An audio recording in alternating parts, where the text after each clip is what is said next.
This is an interesting series.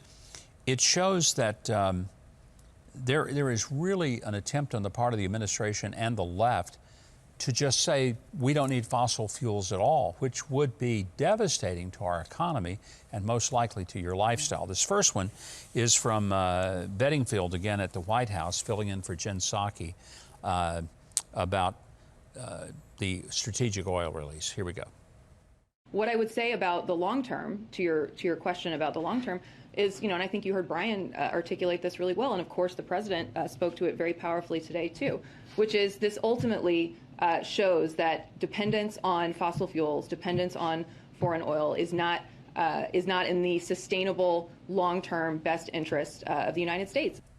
Actually, it is in the best interest of the United States because we have 400 or 500 years at current and projected use of oil and gas that would serve our energy needs. Surely somewhere in the next 400 or 500 years, maybe we'll develop alternatives. It may be a different kind of battery, may be a way to harness nuclear more efficiently.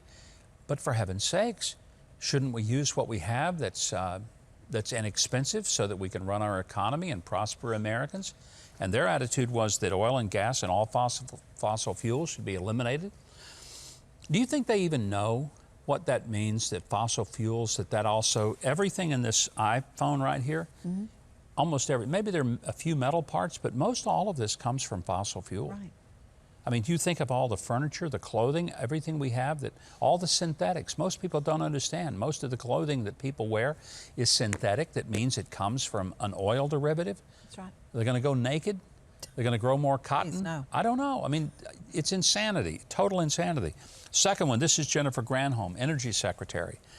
And she once again follows this same line that we have a much more efficient way. Just go buy an electric car.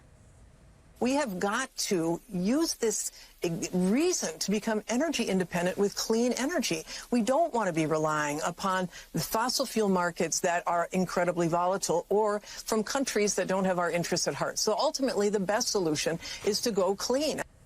Well, there are clean ways to get oil and gas out of the ground that are as clean as getting lithium out of the ground to make the batteries for your electric car. Where does she think that comes from? Right. Lithium is not, you just don't reach up in the sky and pull it. You got to mine it, and that's a dirty industry. They never tell you that. I don't understand how people are falling for this stuff. It is totally crazy. Clean energy, as if it's some, manna from God's heaven. It is not. Nancy Pelosi, of course, she gets into it. Watch, don't just listen to her, but watch. I think if you tied her hands to her side, she wouldn't be able to talk. Let's watch. But we cannot allow the fossil fuel industry to use this as an excuse to reverse everything we're doing to save the planet. One of the things I think that the president may say, I don't have this as a fact, is that we will use the Defense Production Act to speed up diversification so that we're not so dependent on oil. Leonard Bernstein, when directing an orchestra, didn't use that many gestures. It's crazy to watch when she talks, and she's always given us this. But the thing that I just find beyond crazy is when she speaks as if we're going to be able to have all of our energy needs met by throwing away the single most successful American industry on the planet, the oil and gas. But we're going to do it in the name of saving the planet. Now, while we're saving the planet, you know who doesn't give a rip about all that? China, India, most of Europe. So what are they going to do? They're going to use fossil fuels. And we're going to be over here paying $16 a gallon for gas and buying it from people who hate our guts and turn around and take the profits and shoot at us. This is insanity plus. Yeah. Well, have to say, one more super chat may wrap up with this today.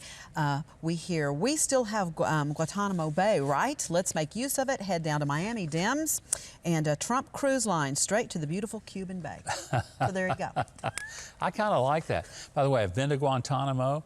The prison that we built down there that is not being used very much ought to be. It is the most magnificent prison I've ever seen.